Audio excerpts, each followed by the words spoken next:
com Flávio Ricardo Vassoler. 1º de maio, Vassoler, e a pauta tá boa com Vassoler, viu, gente? Olha só isso aqui, do proletariado ao precariado.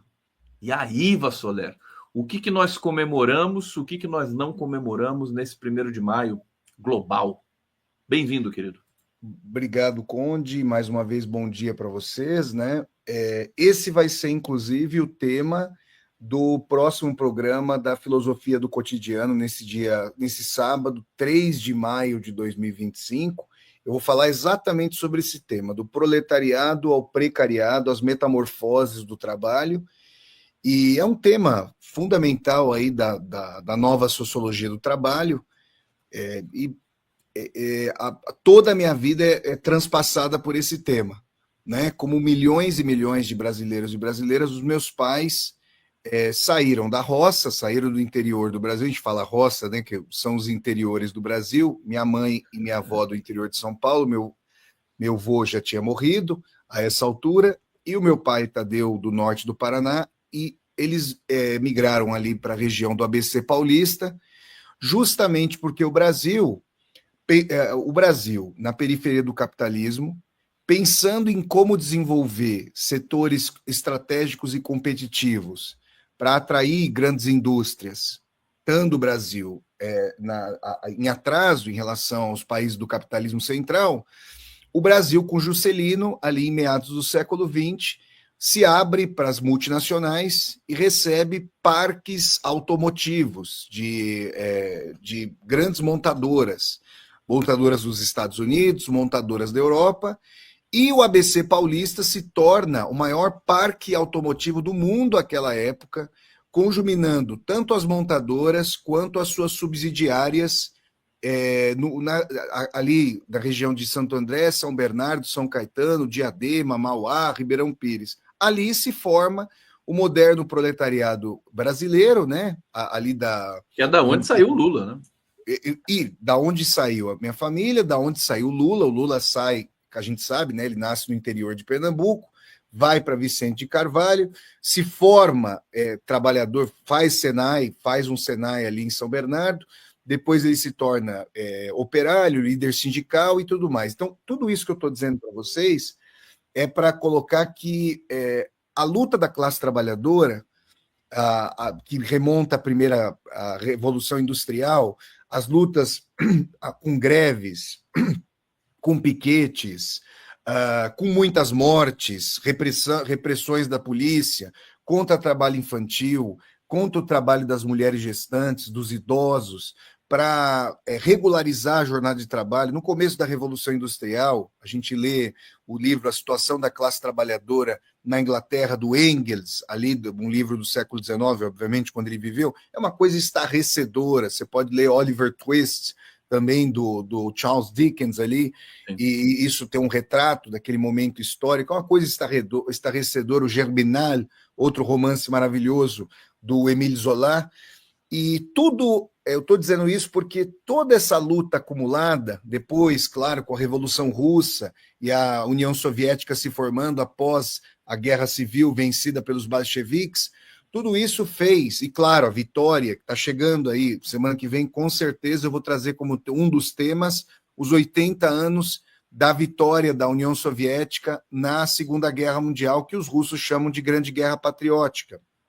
Próximo dia 9 de maio, vão se completar aí 80 anos dessa grande vitória, né? Aliás, acho que o Lula vai estar junto do Putin nesse dia. Lula vai estar em Moscou? Ele vai estar na Praça Vermelha?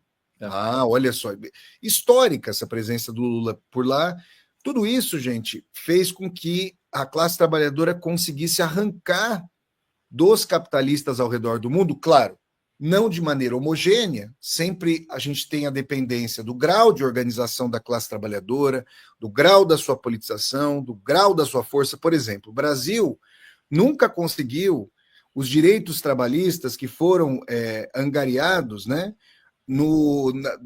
ali na Europa Ocidental. Então, na Escandinávia, em países como a França, a Alemanha, pelo risco que havia de espraiamento do Exército Vermelho, a formação daquela social-democracia angariou uma conjuminação entre pujança do capitalismo e direitos sociais nunca vista na história humana.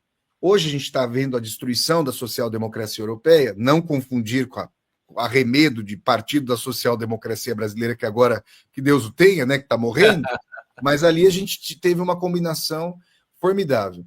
Agora, em comparação com outros países da América Latina, o Brasil conseguiu, com a CLT, uma compilação de leis trabalhistas formidável, né? Formidável.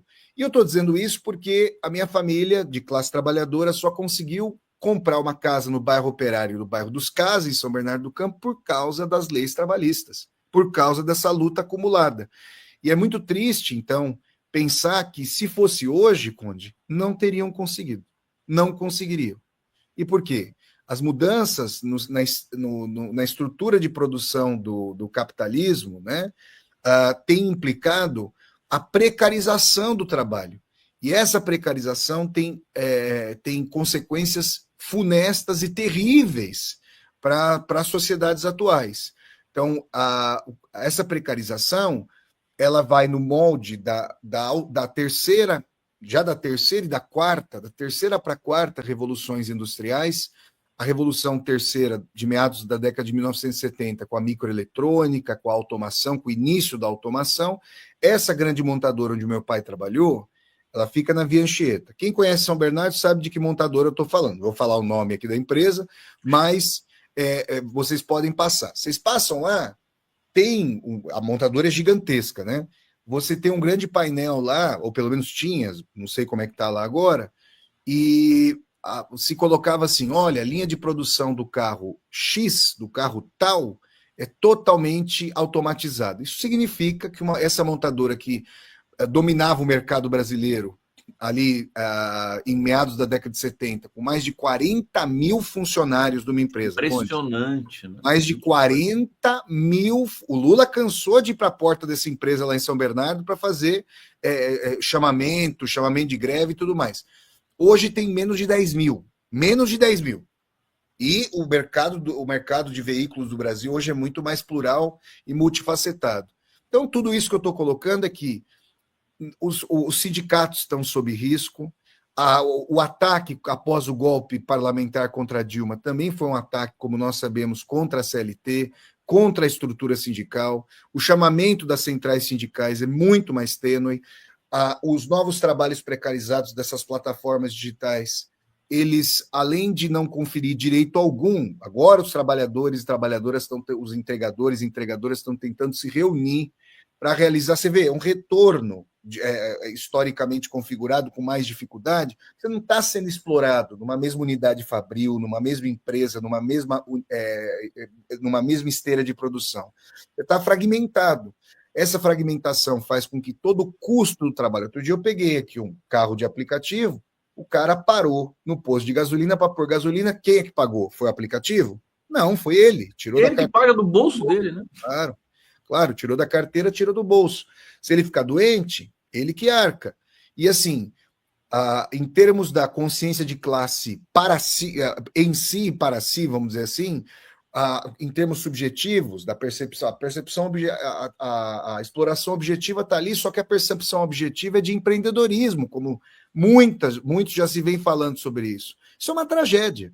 Isso é uma tragédia para a transferência do ônus completo para o trabalhador, precarizado, não mais. A categoria trabalho ela está completamente desfacelada e destruída e precarizada, né, contingenciada, e a união de classe trabalhadora, sua consciência política também fragmentada é muito mais difícil. Tanto é que a Gleisi Hoffmann já admitiu depois do resultado difícil para o Partido dos Trabalhadores e para o campo progressista das eleições municipais no ano passado, 2024, que o PT historicamente está vinculado ao trabalhador formal, a esse trabalhador de que eu falava, como meu pai, a minha mãe, a minha avó costureira, minha mãe digitadora, meu pai metalúrgico, e o PT está com dificuldade, tem dificuldade. A admissão da Gleisi Hoffmann de conversar com esse trabalhador precarizado. A admissão da Gleisi, do Edinho Silva, do próprio Lula, se apertar o Lula, ele vai falar isso também.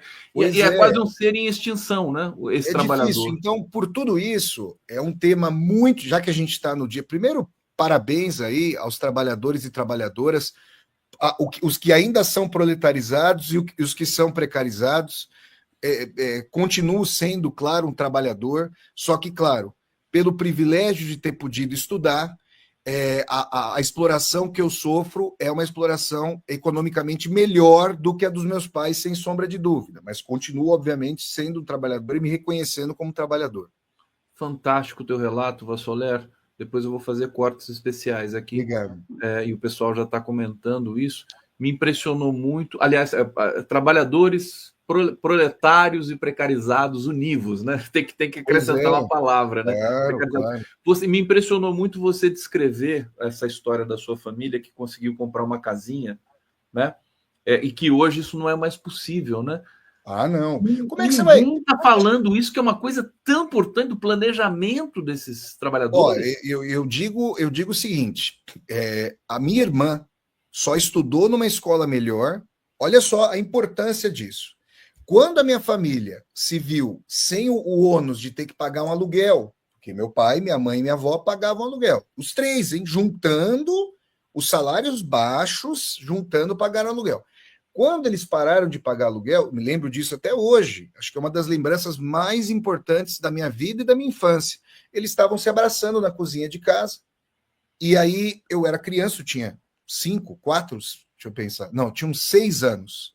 Isso foi na época do Sarney. Houve um plano de casa própria, de facilitação do financiamento, e com a possibilidade do trabalhador realizar também o saque do PIS/PASEP. Olha os direitos trabalhistas, todos somados para conseguir. Eles estavam se abraçando e chorando na cozinha. Minha irmã era uma bebezinha, tinha 2 anos. Eu me aproximei, aí meu pai e minha mãe me abraçaram. Meu pai se abaixou, ele era muito alto, que Deus o tenha. Se abaixou, pegou o talão, mostrou: meu filho, olha para isso aqui. Essa é a libertação da sua família, do seu pai, da sua mãe, da sua avó e sua.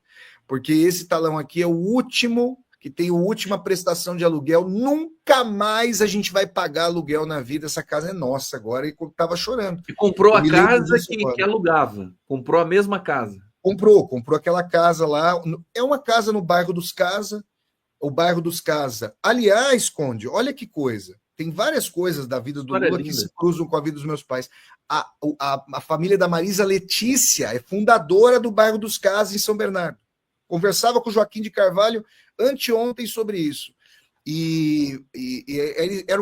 É um bairro de casas operárias, casas geminadas, né? Bem estilo de bairros operários no Brasil, pertinho da Via Anchieta, pertinho daquela montadora.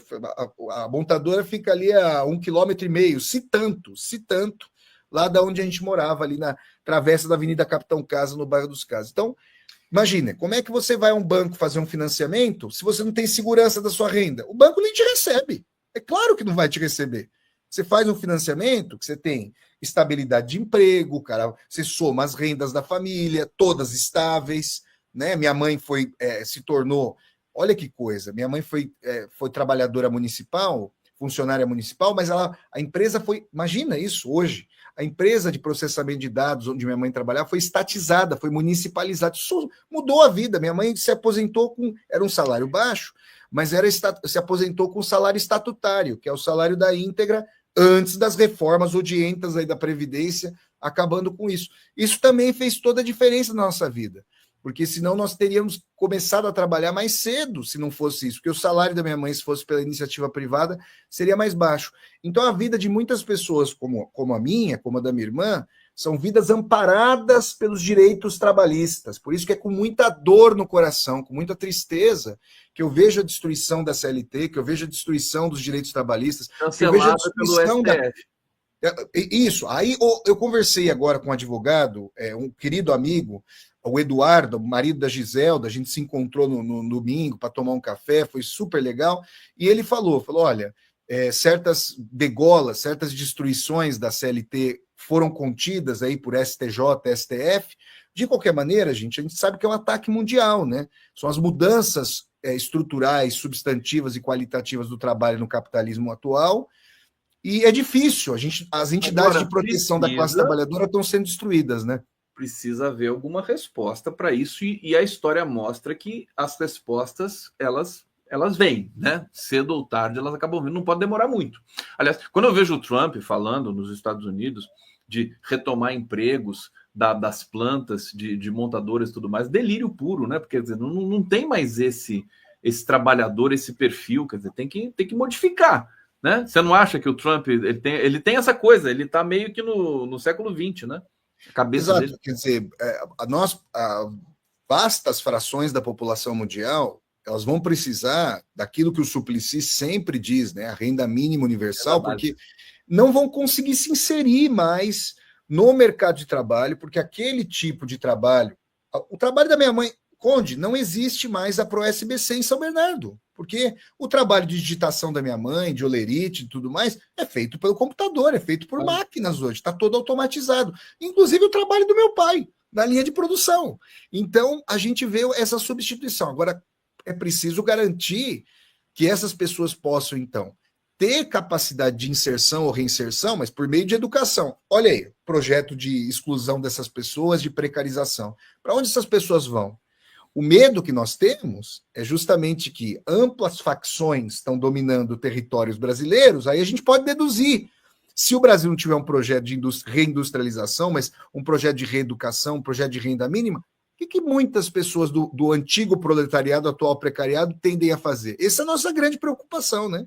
Soler, fantástico aqui, que maravilha, que giro das 11 hoje, olha, tá muito bom conversar e fechar com chave de ouro aqui com o Flávio Ricardo Vassoler. Eu queria que a gente conectasse um pouco esse lastro histórico que você trouxe aqui para a gente com a crise do INSS, porque eu acho que está interconectado. Aliás, você fala aqui da cooptação do Estado brasileiro por interesses privados, patrimonialismo, lobbies e o caso do INSS. Então, eu queria que você dissertasse um pouco para a gente aqui sobre isso. Bom, essa é uma grande tristeza, né?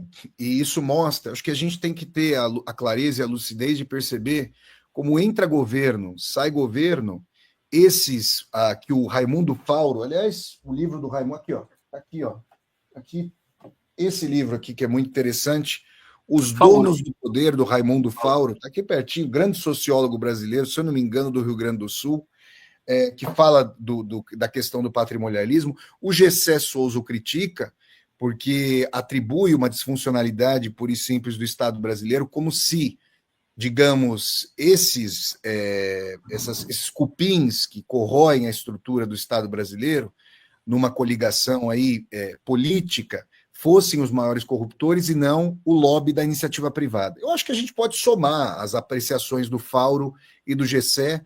Claro que esses grandes lobistas, que esses grandes rentistas, que esses que fazem pressão econômica, sei lá, da Faria Lima, por taxas Selic elevadas, porque vivem de renda. E, olha só, esse esquema do Collor foi para a cadeia de novo.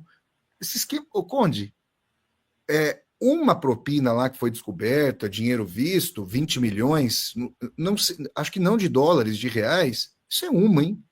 Sim. Imagina se a gente drenasse, estou falando do Collor porque tá em evidência, foi para a cadeia por causa disso e tudo mais, condenado e tudo mais. É muito triste isso, por quê? Porque vou falar primeiro dessa dimensão patrimonial, historicamente no Brasil, e obviamente não só no Brasil, gente, eu estou assistindo a um documentário sobre a Rússia nos anos 90, muito bom, depois eu vou passar para o Conde, ele vai gostar muito de assistir a esse documentário também, em vários episódios, né? É uma coisa terrível, aquele processo de privatização das antigas estatais soviéticas. Talvez um dos maiores esquemas de corrupção da história mundial. Brasil, com o governo Fernando Henrique, todo mundo vai... Bom, quem tiver, muitas pessoas aqui têm essa... A nossa idade aqui, mais de 40 anos, então vão se lembrar da época do radical neoliberalismo Fernando Henrique, também, o esquema das privatizações. O que acontece? Esses partidos que compõem o Congresso brasileiro, então, e agora nós estamos numa transição, nem dá para dizer mais que é velada, porque o executivo está tendo cada vez menos poder em face de uma transição brasileira extraoficial para o parlamentarismo. Eu me lembro, Conde, em 1993, tá? Houve 2 plebiscitos no Brasil, um plebiscito para 2 itens, monarquia e república, eu me lembro. Parlamentarismo, eu tinha 11 anos de idade, estava na quinta série. Já queria votar, já, né? Gostava de política. Me lembro da professora Rose explicando para gente. Um abraço para a professora Rose, que eu nunca mais vi. Espero que ela esteja bem. Era uma ótima professora. Eu tinha 11 anos de idade e me lembro. E a monarquia, graças a Deus, perdeu para a república, né? Mas o Brasil, é difícil o Brasil se tornar uma república, hein, gente? Porque os grupos aí, se não são monárquicos, são oligárquicos. E parlamentarismo e presidencialismo venceu no Brasil o presidencialismo. Só que agora houve políticos, Fernando Henrique usava esse termo, eu acho que não é dele, mas ele usava bastante esse termo do presidencialismo de coalizão, mas agora a gente está falando realmente de uma transição para uma dimensão de chantagem parlamentarista contra o executivo brasileiro. E aí você tem esses grupos que formando maiorias políticas ou grupos importantes para que o executivo consiga aprovar as suas pautas, as suas demandas, as suas emendas, as suas propostas, eles buscam se instalar em estatais, em empresas estatais, para fazerem esquemas como esse. Por exemplo, o que o STF desvelou? O Collor tinha contatos numa empresa de distribuição da Petrobras, uma distribuidora, me corrija o Conde se eu estiver enganado, e ele beneficiou, isso eu estou falando do processo, estou falando de um caso conhecido que já está aí na cadeia, foi condenado, está na cadeia. E ele beneficiou com informações, é o famoso tráfico de influência, é corrupção no sentido mais da quintessência da proximidade com o poder, uma empresa para que ela fosse beneficiada no processo de licitação. Olha, Conde, eu estudei 1 ano apenas de direito, então não sou advogado, longe disso, fiz 1 ano só, fui fazer ciências sociais, mas eu me lembro do direito administrativo. E quando a gente estuda em direito administrativo licitação, nossa, na letra da lei é uma coisa linda. É maravilhoso, é um instrumento moderno, democrático, mas na prática, os agentes públicos muitas vezes são cooptados, então tem uma coisa de fora do Estado e de dentro do Estado, nesses grupos encastelados, encalacrados, para que o processo licitatório, às vezes, e vários, hein? E quanto mais caros, quanto mais dinheiro envolvido, nossa, mais o rodízio mafioso acontece. Por quê? Porque você faz um rodízio de quem vai ganhar esta ou aquela licitações para não ter guerra. Né? E aí você faz no edital da licitação, que deveria ser secreto, que uma empresa tenha as informações efetivas, às vezes tem agentes da própria empresa que escrevem o edital. É muito triste, tá? É muito triste isso. E aí você tem um rodízio e um ganho, não tem um processo de concorrência mediada publicamente, republicanamente pelo Estado. Para mudar, olha, Conde, é difícil. Dizer que a gente vai conseguir, infelizmente, eu falo isso com muita tristeza, mudar isso. E o que o executivo pode fazer? Olha, independentemente, tá, do matiz político. Se a gente for pegar desde a redemocratização, a gente tem um processo em que esse Congresso vem fazendo esse tipo de prática. Então você tem, por exemplo, você pega lá na Agência Nacional de Saúde, você muitas vezes tem diretores de convênio privado na Agência Nacional de Saúde. Mas são claras as colisões de interesse público-privadas aí. Conflito de interesse, né? Claro, pelo amor de Deus. Aí quando você vê drenagem de recurso do SUS, fica esturricado, mas que ninguém em sã consciência vai pagar convênio se você tem um SUS totalmente funcional. É claro que não. Aliás, o SUS já salvou a vida da minha mãe uma vez, pagou convênio a vida inteira, a hora que precisou, não tinha, e o SUS salvou a vida da minha mãe. Uma coisa seríssima. Então, o SUS, a gente sabe que é fundamental, o maior sistema de saúde pública do mundo, porém, subfinanciado em enorme medida. E esse é um outro exemplo, né? Além da corrupção que pode haver. Então, isso é uma coisa que precisa. Claro que a grande mídia, que é muito. A mídia corporativa, golpista, privatista, é altamente corrupta, representa interesses de lobistas privados e faz uma discussão das mais rastaqueras e mequetrefes sobre a corrupção. Não faz uma historicização, não faz uma percepção crítica mais aprofundada. Mas é um fenômeno muito triste. Quando a gente vê isso, a gente percebe que é um fenômeno ambidestro, né? O Bolsonaro esteve emparedado por esse parlamentarismo aqui, eu vou chamar de parlamentarismo extraoficial, que é uma coisa aberrante. E, aliás, Conde, quando a gente viu o golpe contra Dilma, Uma das coisas que se comentavam era, olha, eles vão querer, ao fim e ao cabo, depois de toda essa destruição de patrimônio público, da CLT, da Previdência e tudo mais, é acabar com a possibilidade de, historicamente, haver um executivo progressista. Vamos pegar, historicamente, Vargas, Juscelino, Lula, Dilma, Lula 3, olha aí, mas agora o Lula 3 está nas mesmas contradições. Claro, pelo amor de Deus, são governos totalmente diferentes, extrema-direita, nazi-fascista com o Bolsonaro, mas o Lula está emparedado também. Deixa eu. Infelizmente, nosso tempo acabou aqui. Eu quero agradecer demais a todo mundo que nos acompanhou. E pelo que o Vassoler. E sempre fica esse desejo de quero mais, mas o Vassoler vai fazer, vai falar mais disso na sua comunidade, né, Vassoler? Rapidinho, fala só o dia e a hora que você vai fazer, inclusive agora, aqui no sábado, também, né? Depois de amanhã, dia 3 de maio de 2025, a partir das 19 horas, aqui na nossa querida TV 247, eu vou apresentar o programa da Filosofia do Cotidiano sobre as metamorfoses do trabalho, do proletariado ao precariado.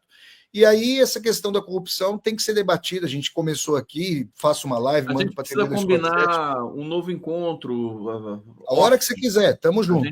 Para conversar desses temas todos aí, você sempre com muita informação. Obrigado a todos.